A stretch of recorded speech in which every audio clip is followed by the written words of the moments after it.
All right, everyone. Hey, welcome again to one additional epic piece in the 1000 Ocean Startups Reef Startup Zone. I think this is one of the most interesting spaces to not only demonstrate the technology applications that corporates could be interested in, but really the ecosystem drivers that are allowing these types of pieces to come to the surface. I'm going to make a lot of ocean puns, so get ready for it. Joining me for this panel, I have two of probably some of my new favorite friends that I've met this year, Pentatonic and NatureMetrics. And we're going to kick it off talking a little bit more about how corporates and startups and the kind of nature ecosystem database space is really leveraged by powerful tools, not just to help companies with circularity, but also to help them understand where biodiversity metrics really start and come from. So we're going to take a beat and introduce each of ourselves, and then we'll kick it off. I will go ahead and start with you, Kat.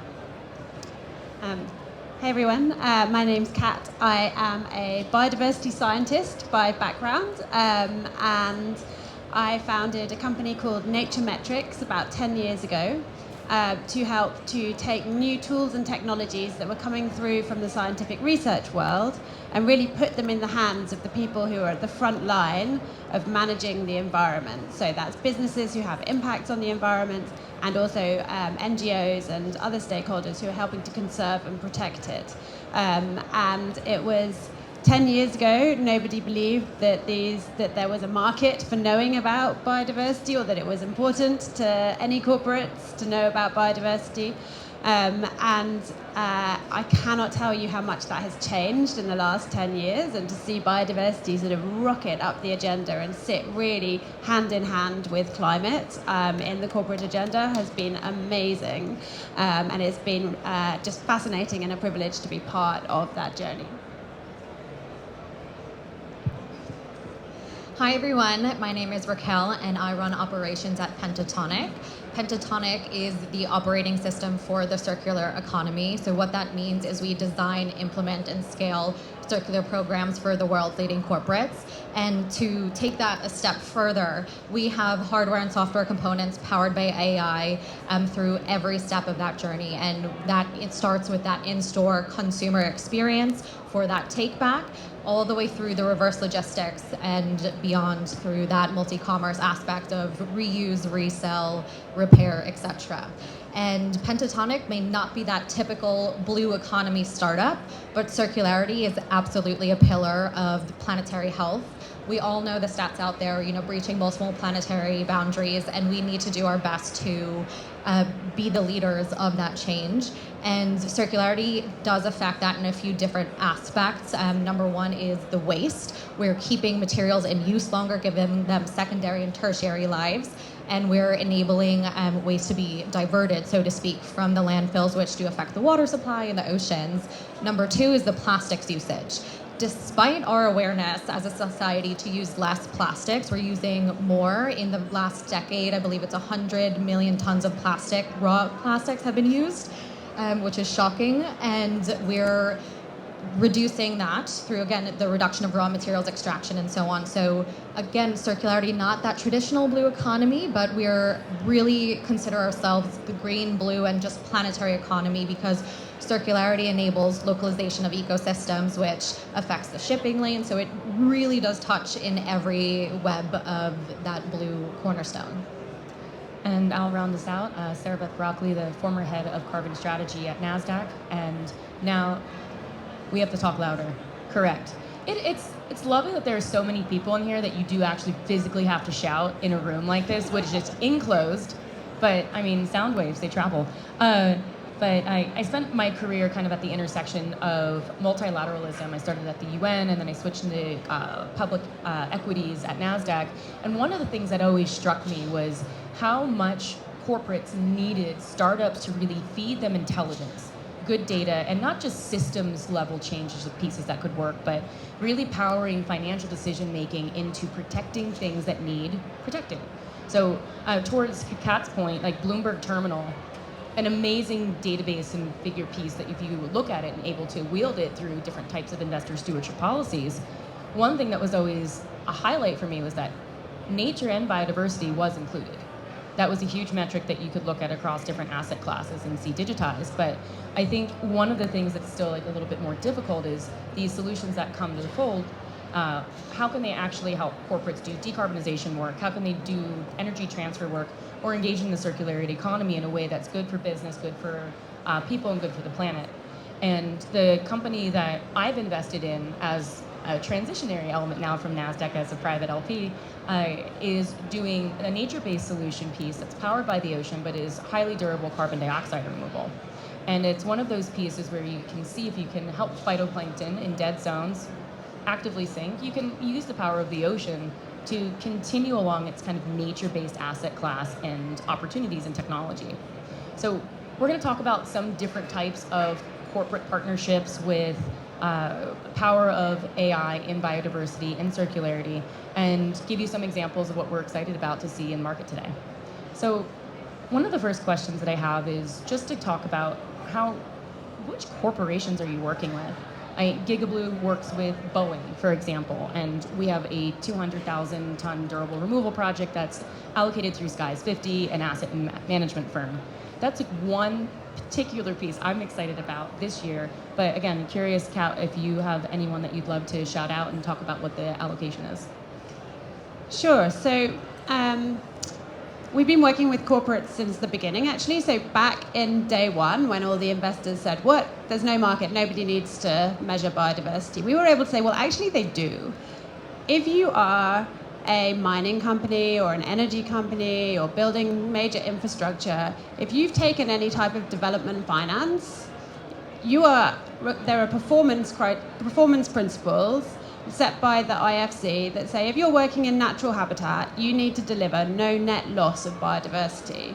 And if you're working in a critical habitat, which has a very clear definition, you have to deliver a net gain in biodiversity. Now that's been around for a long time, and there's a hierarchy of the way that you deliver it. But measuring whether you're actually achieving it is so hard that there's been absolutely no holding to account for that. So if you've lent money, you say you need to sign up to these principles, but you have no way of really knowing whether it's being achieved. And as a business, if you actually want to do a good job at it, you end up spending so much money sending teams out, like vast teams out into, very remote areas often, and coming back with data that isn't really good enough to make decisions based on. So we've been working since day one with companies like Anglo American, for example, one of the world's biggest mining companies. And they actually have been a real pioneer in this because they employed very, very good people on their nature team who came from the conservation background, and they wanted to set the standard in what you could do in delivering good outcomes for nature through the mining industry. And so we work with them at every stage of their development. So from the early exploration and just understanding what's out there, what are the risks for biodiversity, and also that translates into risks for the business. Because if you find out a few years down the line that an operation you've already put in has actually had a catastrophic impact on a highly protected species, the costs of dealing with that, both reputationally and fixing the problem, are huge. So if you can know about those early and you can design your operations to have the minimal impact, you save yourself money. Then you need to be able to track what is your actual impact, and track when you start doing the restoration pieces, is it working? And if it's not working, why is it not working? What element? And how can we optimize it so that we get the best possible outcomes as fast as possible and as cheaply as possible? So it's really about being much more precise, having better data flows to inform your operations, and then being able to really deliver better outcomes for nature. I mean, deployment moves at the speed of trust, right? This idea that the digital layering of metaparsal pieces that you can attach to the certainty of a financial transaction is one thing. That's the underpinning web of trust in the financial ecosystem.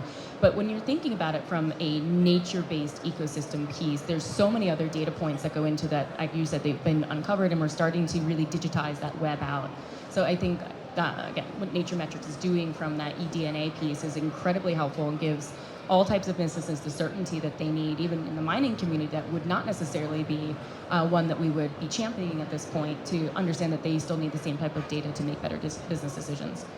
But if we switch into this idea of circularity, I heard a joke on a shipping panel the other day that was like, if there's no shipping, there's no shopping, and that means like 90% of our goods are really transferred over like different like ocean pieces and through this idea of point A to point B logistics and procurement. But I am curious, Pentatonic does do a lot of work in not just allowing A to B logistical transport to happen, but really thinking about what happens as the end use needs to be re-digitized and re-understood. So question to you again, back into the realm of Fortune 500 companies that you're working with, and then with that guise of circularity, can you kind of help us wrap our arms around what that means for you? Absolutely. And to that joke, I challenge, because France is the trendsetter here. Vinted is the #1 shopping tool in France. That's where people are buying their clothes, items, etc. In terms of who we work with, we're really fortunate to be industry agnostic, which means that we have clients in the automotive space, toy space, in the cosmetic space, etc. And some of our partners include Lego, L'Oreal, and a few others that we are active with. But what's really interesting is that when we're talking about corporates, all of us, especially as startups, think they must be our client, but you could also partner with them in different ways to drive the goals forward. So to do circularity, we can help corporates in any stage of their journey, whether that is just the inception and they're trying to think of how do I become circular. We can help them if they have maybe one facet, if they just have one item that they're reselling or repairing or just even taking back. And we can help them if they have an existing program to scale globally. So we've been really fortunate to work with industry leaders and category leaders from inception to scale. And I think that's really helpful, and we'll dive into a couple of other like corporate examples, like kind of wielding the leverage and power of kind of like these pieces of nature data to help make better investment decisions. But my curiosity kind of goes down into the space of environmental impact assessments, and Gigablue as a startup that operates and works in the deep sea, in the ocean, 100 miles off of any shore. We are no stranger to the due diligence that is needed by a slew of scientists, third-party actors, as well as the own kind of dedication to making sure science stands up so it doesn't implode the market. And we launched today our public consultation with Puro.Earth, which is one of the international market standards for high-quality technical carbon removal. And that's a big deal for us because it allows for that minimum standard of care, that deployment of trust, and also the idea that the scientific method should and can work because you should be able to prove theories wrong. So question back to the both of you, and I'd love to start with what NatureMetrics does and eDNA, and kind of give us, what is that level of certainty that you've had to develop over time, and how has that kind of tool evolved to not just continue to assist maybe people like what Gigablue does, but then the larger corporate remit to operate, that social license? Sure. So at the base of it, what we do is generate very large-scale data at the ground level. So taking the full complexity of biodiversity and being able to turn it into data at very large scales. eDNA is an example of a technology like that, where you can just filter water, for example, and you trap the DNA from the water that's been floating around in it, which is the DNA that has come from all of the organisms living in that environment. And by sequencing the DNA, we can unlock that entire ecosystem of data. Now, what that does is, it helps reduce costs and things, but also it gives us data at a scale that allows us to apply much more sophisticated data analytics tools, and to be able to really take a big data approach to this. So we can take all of that complexity and turn it into and let it drive really simple metrics that can tell us, are we getting better or are we getting worse? And it's all very well giving the complex data to the ecologists and the people on the ground, but if you start trying to send that up into a boardroom, you get no response. It's too much, it's too difficult. And so the key for us in engaging the sort of next levels is not just even other companies that are further away from those direct impacts on the ground, but it's also other stakeholders within the companies that do have the direct impact on the ground. So even within a big energy company, for example, we end up bringing together the different stakeholders within that organization to have workshops among each other to figure out how that information flows and is relevant to, how can we get the data that they're using on the ground at the project level to be flowing into and informing the corporate reporting on biodiversity, because the needs are very different, but we can take the same data and package it up in different ways, and that helps to build trust between the different stakeholders.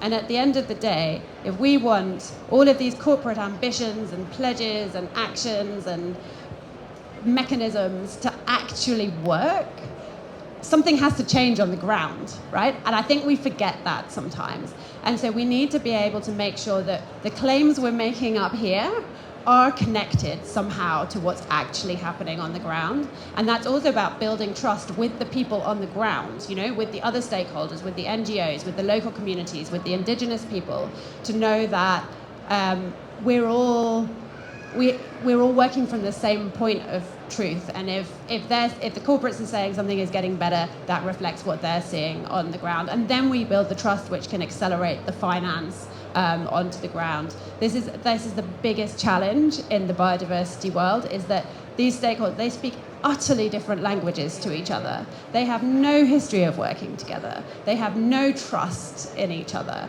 And so we have to rebuild that very, very fast. And data can become this common language that they can coalesce around. So that if you're Marissa and you've got a financial instrument that's deploying capital to create MPAs that are being governed by NGOs and taking some other finance from corporates as part of all of these things are interconnected now in a way that they should be, but we have to be able to communicate at the same time with all of those different stakeholders. So that's really sort of what we're working on now. It's a super exciting time because the technology and the awareness and the sort of mechanisms are all coming together, and we have this opportunity to really use that to accelerate the field. And as we're drawing down, I'm going to get into the final few questions, and I think that, again, harping on the data point, we're going to move into a little bit more of how do you get the ink signed on a contract with a corporate when you're thinking about, you do all this cool stuff, but if no one's there to support your programming work, and there's nothing beyond the partnership piece, right? We need to get it to transition into a deal flow that not only stands up the capabilities of what you're working on, but also allows your company to survive. Even if you aren't a Fortune 500 company yet, you could be one day, and by working with additional ones, it gets to that point. So any startups in the room? No, there's so few of us, but hell yes. So we know the concept of a data room, this idea that all of your secret nuts and bolts are included in a piece that at one point you will eventually share over to a corporation that will rip it to shreds and figure out if it really wants to work with you and give you 50K, 100K, 500K. Should have said that to Marissa when she was in here. I am curious what level of advice you have when you are a startup and you're at that point in which you've engaged in the 7 touch points of friendship with a corporate opportunity, and you're now at that point where you're getting to the yes. What best practices, what do you have? And if you can give a story about one piece that worked that you're happy to share, let's go. Maybe let's start with Raakkel. Yeah, happy to. I think, to your point, when going to corporates for clients or going to venture capital firms for funding, the really important piece is to have the value driven. And for us, that success has been driving value across multiple business units, because when we're going to corporates and firms, the easy in quotes is that chief sustainability officer who has circularity at top of mind. But our programs don't just sit with them. We have the retail in-store experience and the consumer experience, the e-commerce website, where our programs are revenue drivers. So on average, we see amongst our customers, every $1 they spend with us, they get 18 in return, which is fantastic odds. So the chief executive, the chief financial officer are often involved in that scope. So the advice to startups is to really try and drive as much cross-functional value as you can, because that not only makes it easier to get to the yes, to the dotted line like you highlighted, but it also creates longevity in the partnership because you have so many stakeholders within the business as your champions, so to speak. And that has been really one way that we were able to win. And when we're going for rounds of funding, it's one differentiator that we have because we're never kind of stuck, so to speak, in that single stakeholder pipeline. So the advice is to just drive as much value as you can, which is kind of a cheat answer, but still equally important. And I think, yeah, that corporates are they are such big, complicated beasts. And the biggest mistake people make, I think, is assuming that they're all joined up and people within the corporate are talking to each other and understand each other and even know each other exist. Like a lot effective of echo chambers. Effective echo chambers, yeah. And the number of times that we have made people within the same business aware of what other people within their business are doing and the connections is like mind-blowing. It's almost every time we're engaging with a big corporate, and often that's what actually unlocks the opportunity, is when you get the conversation moving between them and with your solution at the heart of it. And then you've got to not forget about the procurement people, and that is like a whole the processes you have to go through are long and drawn out and quite they don't have a lot of flex in them to do new things. So you've got to be able to fit what you're doing into, as far as possible, the processes the businesses already have. And I think one of the things we've found is that you have different pots of budget within a corporate which are deployed by different people at different times in different ways. And quite often they have like an R&D pot, which they can deploy quite easily and quite quickly to get things up and running and trial and test and do pilots. And that's awesome, but it only does that first piece. And if you are not thinking at the beginning of that R&D project, how are we laying the ground to figure out what their business procurement systems are, because we are going to have to move into that and fit our solution to that, then the pilot, everything can just end with a pilot, and it becomes one other nice case study that doesn't turn into a long-term operational relationship. So I think it's a lot of learnings and a lot of different languages. Again, you have to be able to speak within your team to engage with the different parts. And as someone who did this internally as a high-level champion for startups looking to come through the VC model at NASDAQ, it was my abject pleasure to remind them of that constantly, that just because they said it to someone high up with distinction and eloquently doesn't matter if they didn't say it to the next person in the same way, because we all talk to each other, we all then share that cross-intelligence.